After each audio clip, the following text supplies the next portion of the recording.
Hello and welcome to 7 Days of Gaming, the biggest stories from the last week in the PC gaming world. I'm your host Alex Pace, and this episode covers the week from 23rd of February to 2nd of March 2017. We've got Arc devs to pay modders, Twitch to sell games, GDC, IGF and DICE awards, an Avatar game incoming, and a new Shadow of Mordor title. Let's get to it.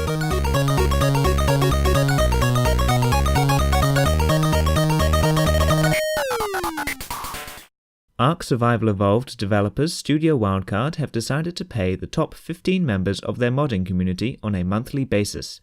Each month, the modders will be evaluated as to whether they deserve reimbursement, and if they are successful, paid $4,000 each. The mods themselves will stay completely free, and more modders may be added if they are producing quality work. Wildcards say they hope that this will enable mod authors to turn their hobby into an income, as well as spend more time on their mods and bring them to completion. Nvidia have revealed their GTX 1080 Ti card at GDC, with reference cards going for $700 and available for sale on the 10th of March. The card has an odd 11GB of VRAM and an 11GB per second frame buffer. It boasts 35% better performance than the stock 1080 and also claims to surpass the much more expensive Titan X. The 1080 is also getting a price cut down to $500. As always, these official benchmarks are dubious at best and should be taken with a large handful of salt. The first major price cut has come to the consumer version of the Oculus Rift, with $200 off the bundled headset and touch controllers at $500 and $100 respectively.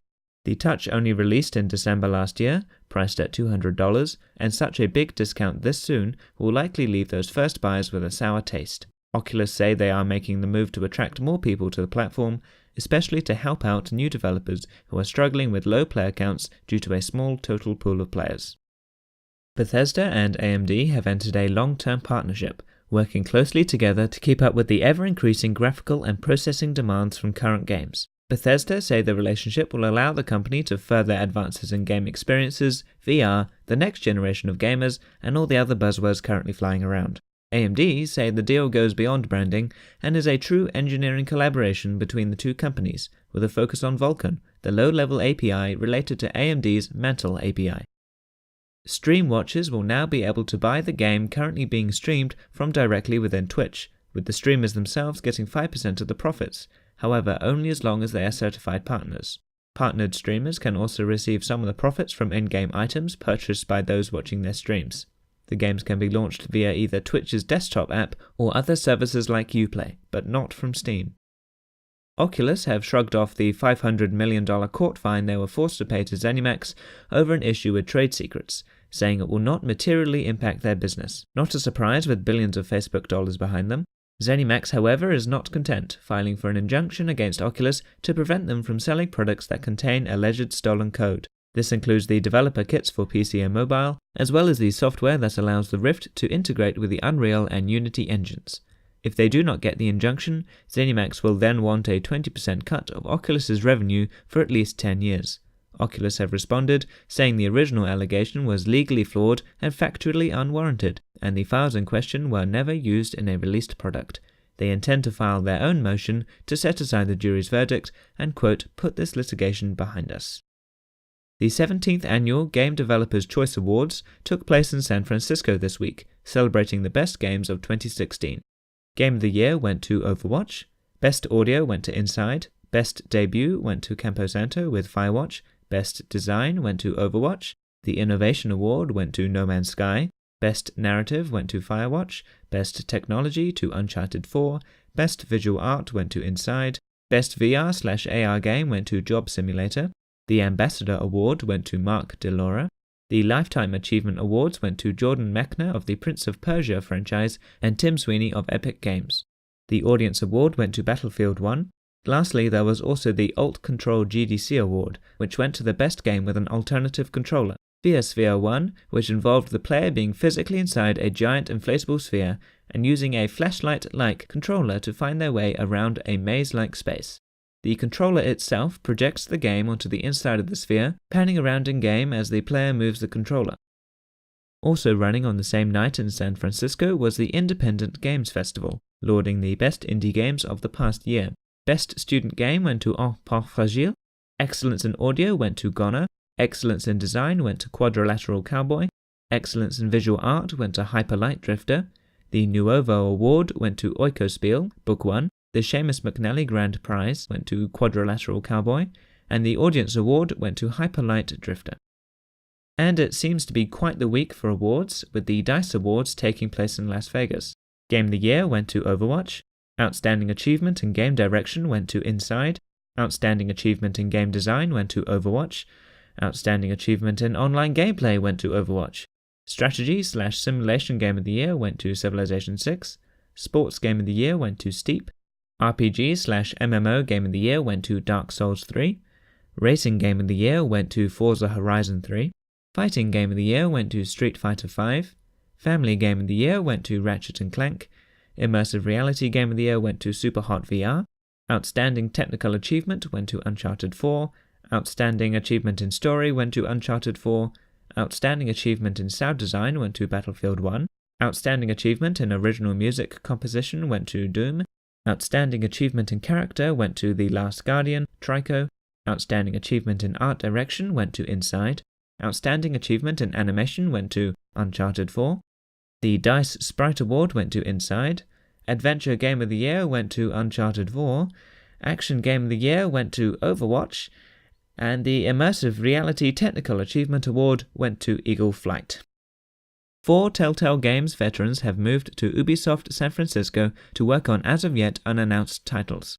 The employees are Dennis Lennart, Nick Herman, Pierre Chaurette, and Adam Sorensen. Lennart supervised The Walking Dead Season 1 and Minecraft Story Mode.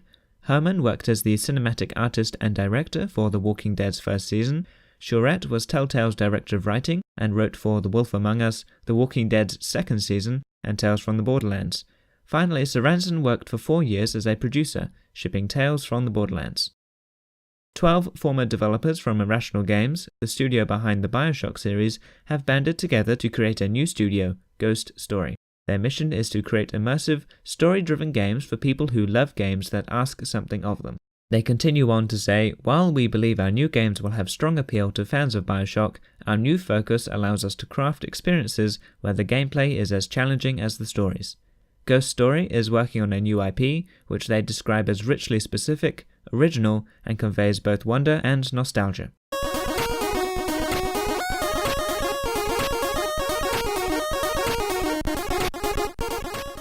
In game release and update news, Massive Entertainment, the studio behind The Division, will be developing a game set in James Cameron's Avatar universe. The game, set to be published by Ubisoft, has no details as of yet aside from using Massive's Snowdrop engine and the usual excited spouting from Cameron and co.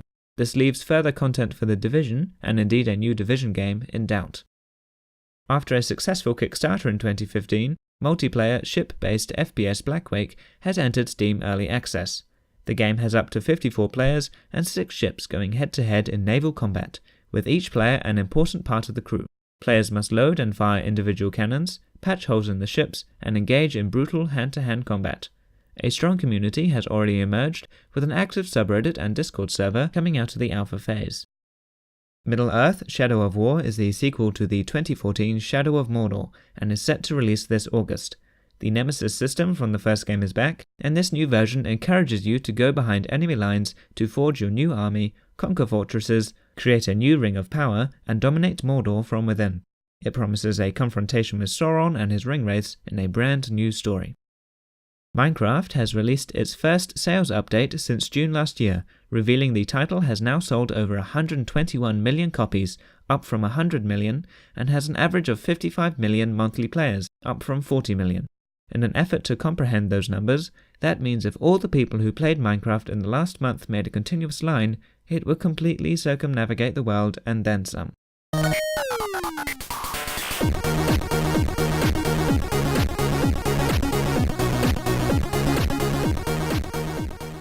And in esports news, not much happened in the esports realm this week, with the League of Legends Europe and North America spring splits still underway, as well as the Smite SPL entering its second week. Team Liquid defeated Team VG.J 3-1 at the Dota 2 Star Ladder I-League Star Series Season 3 in Shanghai. They took home $135,000. At the Hearthstone HTC Asia Pacific Winter Playoffs, Overall Victor Sweep, Samuel Sayo, Tom60229 and B787 will advance to the Winter Championships in the Bahamas later this month. Twitter has entered a partnership with ESL and DreamHack to live stream several tournaments throughout the year.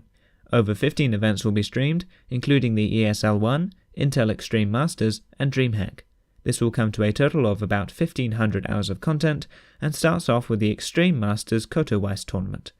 Twitter say they are also keen to tap into and engage esports fans already using the platform.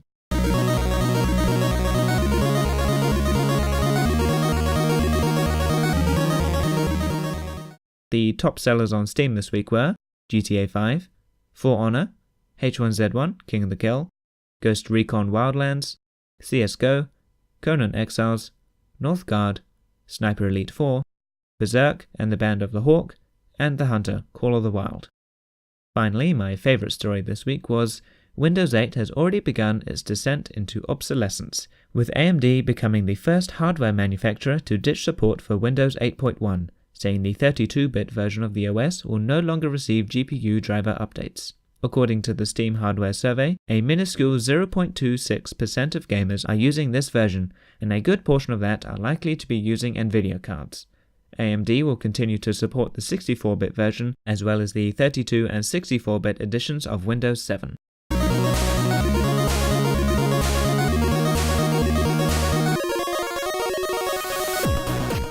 You can become a patron of the show at patreon.com/7daysofgaming. Get snazzy rewards and perks in return for everything you donate going towards improving quality and equipment. Whoever signs on before we reach $20 a month will enter into the Hall of Fame, where you can have 2 links of your choosing displayed on the website. Thanks a bunch for listening to the episode. You can check out the show at 7daysofgaming.com and sign up to the email list, where you get a new podcast in your inbox every week. Make sure you're subscribed on iTunes, Stitcher, or wherever you get your podcasts. You can also follow me on Twitter at 7_D_G, leave a like on the Facebook page, and join the Steam group. We're also on YouTube, where the show is quick and easy to find if you don't have access to your usual podcast device. Any kind of feedback is very welcome. Feel free to leave a review on iTunes and say what you think about the show, or drop by the website and leave me a note. Please do share the show around to anyone you know who's interested in PC gaming. Keep them current. Thanks to Rocco W for the music, and see you next week.